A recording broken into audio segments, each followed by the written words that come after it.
Hello everyone, स्वागत है आप लोग का एक बार फिर से आपके प्यारे से यूट्यूब चैनल में बायोलॉगस एकेडमी में। आज इस वीडियो में मैंने अपने चैनल का नाम मेंशन कर दिया क्योंकि हो सकता है आप लोग भूल गए हो मुझे। तो पिछले क्लास में हम लोग पढ़े थे एक तो सजीव के बारे में, जो फर्स्ट वीडियो इसमें सजीव के बारे में, दूसरा जैवप्रक्रम के बारे में, और दूसरे वीडियो में हम लोग पोषण के बारे में पढ़े थे। और पोषण में हम लोग क्या क्या पढ़े थे एक बार इसका हम लोग चर्चा कर ले। तो पोषण में हम लोग पढ़े थे दो चीज़ के बारे में, एक तो था स्वपोषण और एक था परपोषण। ये दो चीज़ था, ये दो चीज़। तो हम लोग जो है सेकेंड वाले वीडियो में परपोषण पे चर्चा कर चुके थे। परपोषण के बारे में सभी चीज़ हम लोग क्लियर कर चुके थे। परपोषण किसे कहते हैं, इसके कितने टाइप्स होते हैं, फिर उसका जितना भी होता है डिफिनेशन वगैरह या उसका एग्जांपल, ये सारा का सारा हम लोग क्लियर कर चुके हैं परपोषण का। तो आज का वीडियो जो है मेनली उसमें हम लोग बात करेंगे स्वपोषण के बारे में। स्वपोषण क्या होता है, ठीक है, इसे और ये स्वपोषण किस में होता है। और आज के क्लास में हम लोग 3 टॉपिक पे चर्चा करेंगे। अपना पहला टॉपिक होगा क्या, स्वपोषण। पहला टॉपिक होगा स्वपोषण। दूसरा क्या, प्रकाश संश्लेषण। प्रकाश संश्लेषण। और तीसरा टॉपिक होगा क्या, पौधों में पोषण। ये तीनों एक ही है। अगर हम स्वपोषण को अच्छी तरह से अगर समझ ले, स्वपोषण को अगर हम लोग अच्छी तरह से समझ ले तो उसी में हमारा ये प्रकाश संश्लेषण भी क्लियर हो जाएगा और पौधों में पोषण भी क्लियर हो जाएगा। क्लियर। चलिए तो आज का क्लास स्टार्ट करते हैं। अगर आप लोग चैनल पर नए हैं तो चैनल को सब्सक्राइब कर लीजिएगा, अगर पुराने हैं तो वीडियो को लाइक कर लीजिएगा, और क्या, कुछ नहीं, अपने दोस्तों के साथ शेयर कर दो, बस इतना ही। चलिए क्लास को स्टार्ट करते हैं। तो हम लोग आज पढ़ने वाले हैं स्वपोषण के बारे में। स्वपोषण क्या होता है, ये स्वपोषण। स्वपोषण क्या होता है, ये स्वपोषण। तो पिछले क्लास में हम लोग बात किए थे कि स्व का मतलब होता है क्या, स्वयं। स्व का मतलब क्या होता है, स्वयं। स्वयं का मतलब होता है खुद। स्वयं किसे कहते हैं, हम स्वयं ये काम कर लेंगे, हम खुद व खुद ये काम कर लेंगे, हम खुद कर लेंगे अपना काम। स्व का मतलब क्या होता है, स्वयं, खुद। और पोषण का मतलब क्या होता है, पोषण का मतलब क्या, अपने शरीर में पोषक तत्वों को डालो, खाना खाओ, और उसमें जितना भी पोषक तत्व है उसका जहाँ जहाँ उपयोग है वहाँ वहाँ उपयोग करो, यही काम है। तो वही कह रहा है। स्वपोषण में क्या होता है कि कोई भी जीव जो है अपना पोषण, अपना शरीर का जो पोषण होता है ये खुद ब खुद कर लेता है, या अपने भोजन के लिए किसी दूसरे पर डिपेंड नहीं होता, अपना भोजन ये खुद ब खुद तैयार कर लेता है। तो पोषण की वैसी विधि, पोषण की वैसी विधि जिसमें कोई जीव, लिख देते हैं, अगर आप लोग अगर इसका डिफिनेशन लिखना चाहो तो लिख लो। डिफिनेशन इस तरह से हो जाएगा। जी सर। पोषण की वैसी विधि उधर है। पोषण की वैसी विधि जिसमें कोई जीव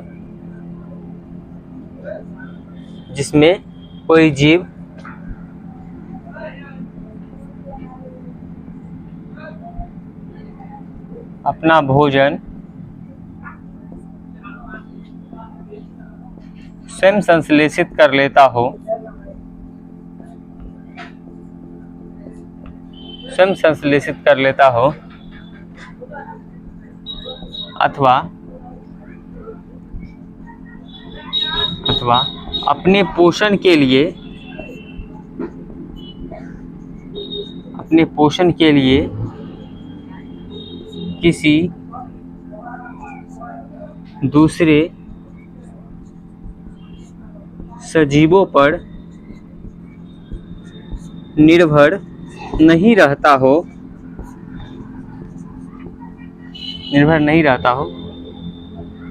उसे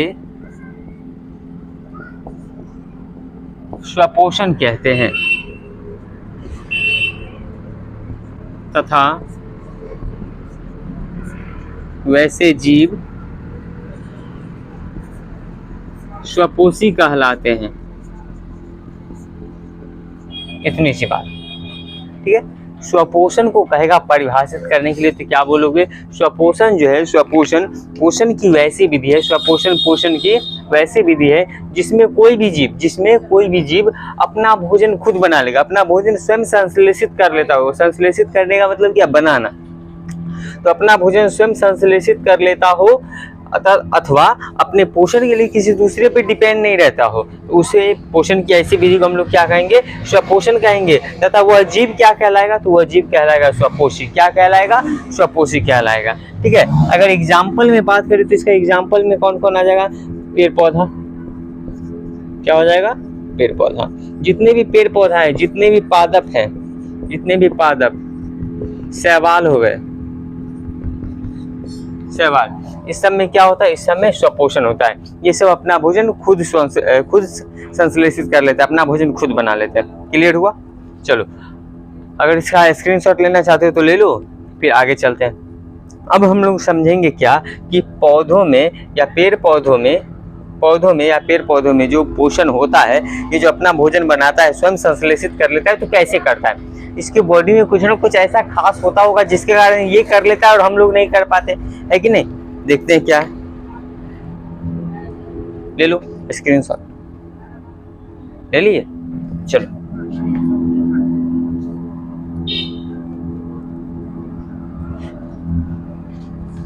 स्वपोषण समझ में आया ना? अब हम लोग समझेंगे क्या, हमारा दूसरा टॉपिक है पौधों में पोषण।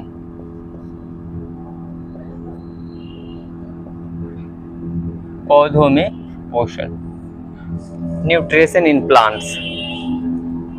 सबसे पहले ये समझ लो कि जितने भी पेड़ पौधे होते हैं, जितने भी पादप होते हैं, वो सारे के सारे स्वपोषी होते हैं। कैसे होते हैं? स्वपोषी। जितने भी पेड़ पौधे होते हैं, जितने भी पादप होते हैं, वे सारे के सारे क्या होते हैं? स्वपोषी। और स्वपोषी का है इसका मतलब क्या? अपना भोजन खुद बनाने वाला। स्वपोषी का इसका मतलब क्या? अपना भोजन खुद बनाने वाला। अब एक बात बताओ, हम कल के क्लास में बताए थे कि स्वपोषी जीव के शरीर में एक विशेष प्रकार का वर्णक पाया जाता है। क्या बताए थे? जितने भी स्वपोषी जीव होते हैं, उनके शरीर में, उनके बॉडी में एक विशेष प्रकार का वर्णक पाया जाता है, जिसे हम लोग क्लोरोफिल कहते हैं। क्या कहते हैं? क्लोरोफिल कहते हैं। और इसी क्लोरोफिल को हम लोग हरित लवक भी कहते हैं।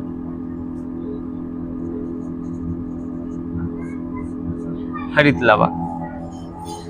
ठीक है। जितने भी स्वपोषी जीव होते हैं, उनके शरीर में एक विशेष प्रकार का वर्णक पाया जाता है, जिसे हम लोग क्लोरोफिल कहते हैं। इसी क्लोरोफिल को हरित लवक भी कहा जाता है। क्लियर? तो ये जो क्लोरोफिल होता है, इसी क्लोरोफिल के कारण जो है पौधों का जो पत्तियां होती है, इसका रंग कैसा हो जाता है? हरा। तो आपसे अगर पूछेगा पौधों का हरा रंग किसके कारण होता है? क्लोरोफिल के कारण। किसके कारण होता है? क्लोरोफिल के कारण। पौधों का हरा रंग किसके कारण? क्लोरोफिल के कारण। और कहेगा क्या, कोई एक स्वपोषी जीव का एग्जाम्पल दीजिए, क्या कहोगे? प्लांट्स, पौधा। ठीक है। और कहेगा क्या, स्वपोषी जीव अपना भोजन स्वयं कैसे बना लेता है? क्योंकि उसमें एक विशेष प्रकार का वर्णक पाया जाता है, क्लोरोफिल, जिसके कारण ये अपना भोजन स्वयं संश्लेषित कर लेता है, अपना भोजन खुद बना लेता है। और इसी क्लोरोफिल के कारण जो है पौधों का जो है पत्तियों का रंग या पौधों का तना का रंग, ऐसे शॉर्टकट में समझो कि पौधों का रंग कैसा हो जाता है? हरा हो जाता है। अब यहाँ पे आप लोग को ये समझना पड़ेगा कि ये क्लोरोफिल भी 3 प्रकार के होते हैं, जो आप लोग को इसमें नहीं पढ़ना है। जैसे आप लोग देखे होंगे क्या कि कुछ प्लांट जो है ये ग्रीन होते हैं, कुछ ब्राउन होते हैं, कुछ रेड होते हैं। तो इसमें क्लोरोफिल का अलग अलग कंपोनेंट पाया जाता है, जिसके कारण उसका कलर अलग अलग होता है। लेकिन क्लोरोफिल सभी में होता है। अगर कोई पौधा रेड है ना, उसमें भी क्लोरोफिल होता है। लेकिन क्लोरोफिल का ये जो 3 टाइप होता है ना, क्लोरोफिल AB, क्लोरोफिल AC और क्लोरोफिल AD, सब में अलग अलग है। क्लोरोफिल भी 3 टाइप का होता है, chlorophyll AB, chlorophyll AC, chlorophyll AD। तो जिसमें AC होता है उसका रंग ग्रीन होता है, उसका कलर जो होता है उस प्लांट का ग्रीन हो जाता है। जिसमें AC होता है उसका रेड हो जाता है, जिसमें AD होता है उसका ब्राउन हो जाता है। तो ये आप लोग को अभी नहीं पढ़ना है, ऐसे मैं बता दिया। चलो, तो बता रहे थे क्या कि जितने भी पौधे होते हैं वो स्वपोषी होते हैं और उसमें एक विशेष प्रकार का वर्णक पाया जाता है जिसे हम लोग क्लोरोफिल कहते हैं। इसी के कारण वो अपना भोजन स्वयं संश्लेषित कर पाता है, पेड़ पौधा। समझ में आया? अब देखिए, जिसमें भी क्लोरोफिल होगा, जिसमें भी क्लोरोफिल होगा, जिस जीव के भी शरीर में क्लोरोफिल होगा, उसमें होता है प्रकाश संश्लेषण। क्या होता है? प्रकाश संश्लेषण। जिस जीव के शरीर में क्लोरोफिल होगा, उसी जीव के शरीर में एक विशेष प्रकार की प्रक्रिया होती है जिसे हम लोग प्रकाश संश्लेषण कहते हैं। समझ में आया? प्रकाश संश्लेषण। अब यहाँ से हम लोग समझेंगे कि ये प्रकाश संश्लेषण होता क्या है। प्रकाश संश्लेषण क्या होता है? तो प्रकाश संश्लेषण एक वैसी प्रक्रिया है, प्रकाश संश्लेषण एक वैसी प्रक्रिया है जिसमें क्या किया जाता है, जितने भी स्वपोषी जीव है वो अपना भोजन बनाते हैं। अब कैसे बनाते हैं? तो अकार्बनिक पदार्थों को क्या करते हैं? कार्बनिक पदार्थों में संश्लेषित कर देते हैं। नहीं समझ में आया ना? चलो आगे समझ में आएगा। तो इतनी बात समझ में आई। अब हम लोग समझेंगे प्रकाश संश्लेषण के बारे में थोड़ा सा डिटेल्स में।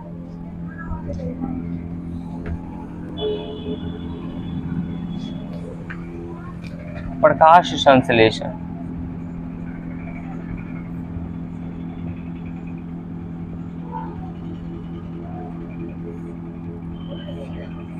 इतना समझ लो कि ये प्रकाश संश्लेषण जो है ना, स्वपोषी जीवों के शरीर में होता है। किसमें होता है? स्वपोषी जीवों के शरीर में। और स्वपोषी जीव होते कौन है? पेड़ पौधे। स्वपोषी जीव कौन होते हैं? पेड़ पौधे। जितना भी पेड़ पौधा होगा ना, वो सारा का सारा कैसा हो जाएगा? स्वपोषी होता है। ठीक है। अब देखिए, प्रकाश संश्लेषण क्या होता है ये समझने से पहले आप लोगों को समझना पड़ेगा कि आप प्रकाश संश्लेषण करने के लिए क्या क्या जरूरी है। तो प्रकाश संश्लेषण करने के लिए जरूरी होता है क्या क्या, हमें किस किस चीज की नीड होती है, वो होता है आपका सबसे पहला हो जाएगा क्या? क्लोरोफिल। प्रकाश संश्लेषण के लिए क्या क्या जरूरी होता है, उसमें सबसे पहला होता है क्लोरोफिल। दूसरा होता है सूर्य का प्रकाश।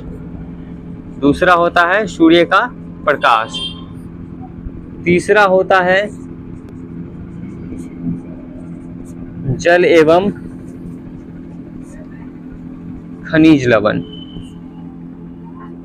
और चौथा होता है कार्बन डाइऑक्साइड।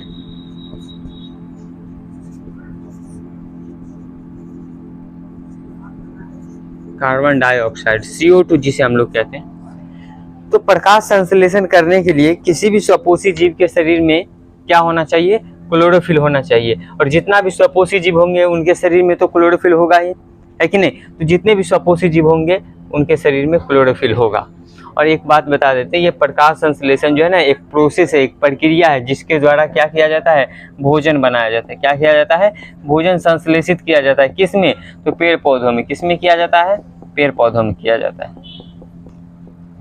चलो अब आगे समझते हैं। तो प्रकाश संश्लेषण करने के लिए क्या क्या चाहिए? क्लोरोफिल चाहिए, जो कि पेड़ पौधों में पहले से होता है। और कहाँ होता है? तो इसकी पत्तियों में होता है। कहाँ होता है क्लोरोफिल? सबसे ज्यादा कहाँ होता है? पत्तियों में होता तो उसके पूरे बॉडी में है, जड़ को छोड़ करके। जड़ में नहीं होता। जड़ में आप लोग 9th में पढ़े होंगे क्या? एक होता है वर्णी लवक, एक होता है अवर्णी लवक, और एक होता है हरित लवक। ये वर्णी लवक क्या करता है? वर्णी लवक के कारण जो है पौधा का कुछ भाग जो है वो रंगीन होता है, जैसे में फ्लावर, फूल। तो ये वर्णी लवक कहाँ पाया जाता है? पौधों के फूल में पाया जाता है। अवर्णी लवक कहाँ पाया जाता है? पौधों के जड़ में पाया जाता है। और हरित लवक कहाँ पाया जाता है? पौधों के पत्तियों में पाया जाता है। और यही होता है क्लोरोफिल। इसी में होता है क्लोरोफिल। ये क्लोरोप्लास्ट, इसको इंग्लिश में क्लोरोप्लास्ट बोलते हैं। इसी में होता है क्लोरोफिल नामक वर्णक। तो क्लोरोफिल तो पहले से पेड़ पौधा में है ना। देखिए, पेड़ पौधा इसलिए अपना भोजन स्वयं संश्लेषित कर पाता है कि उसमें क्लोरोफिल होता है, लेकिन हम लोग के शरीर में क्लोरोफिल नहीं होता है। और उसमें क्लोरोफिल होता है, इसी के कारण उसका रंग कैसा होता है? हरा होता है। इसके बाद क्या चाहिए? सूर्य का प्रकाश। ये जो धूप आप लोग देखते हैं ना, धूप जो होता है इसको सूर्य का प्रकाश कहा जाता है। यही होता है सूर्य प्रकाश, सनलाइट।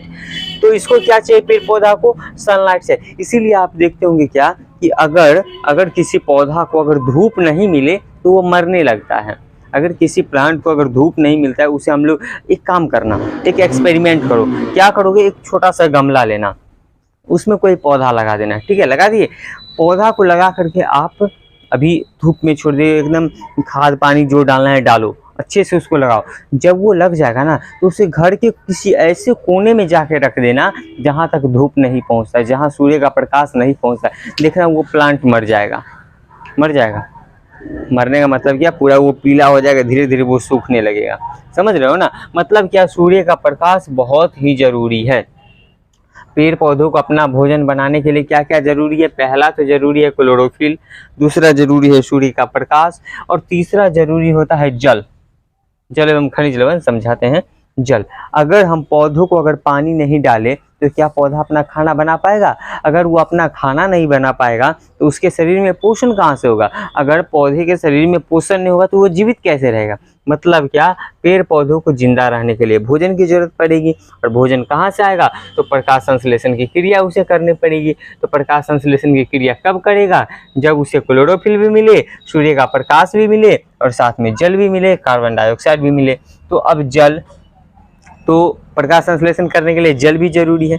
अब कहोगे ये खनिज लवण क्या होता है? और ये खनिज लवण का मतलब होता है खाद। हम लोग क्या करते हैं, पेड़ पौधा में ज़्यादा से ज़्यादा वृद्धि हो इसके लिए उसमें खाद वगैरह डालते हैं ना, यूरिया, DAP, पोटास, ये सब डालते हो ना, कैल्शियम वगैरह, तो वही जो इसी सबको खनिज लवण कहा जाता है। तो हम लोग पेड़ पौधे की वृद्धि के लिए या अच्छी उपज के लिए क्या करते हैं, उसमें हम लोग ये विभिन्न प्रकार के खाद वगैरह डालते हैं, उसी को खनिज लवण कहते हैं। और क्या चाहिए? एक चाहिए कार्बन डाइऑक्साइड। यहाँ पर देखो, हम लोग ऑक्सीजन लेते हैं और कार्बन डाइऑक्साइड छोड़ते हैं। हम लोग ऑक्सीजन लेते हैं और कार्बन डाइऑक्साइड वो छोड़ देते हैं, लेकिन ये पेड़ पौधा क्या करता है, उस कार्बन डाइऑक्साइड को ले लेता है और वो ऑक्सीजन छोड़ देता है। मतलब क्या, जिसे हमने छोड़ा, जिसे हमने तलाक देके खुद से अलग किया, उसे हमारे पड़ोसी ने अपनाया, और जिसे हमारे पड़ोसी ने अब खुद से अलग किया उसे हमने अपनाया। समझ रहे हो ना, तो यही बात है।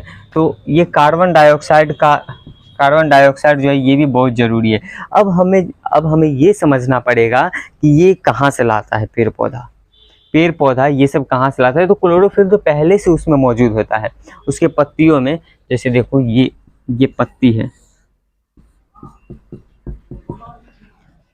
ये प्लांट का पत्ती है, तो इसमें पहले से क्लोरोफिल मौजूद होता है,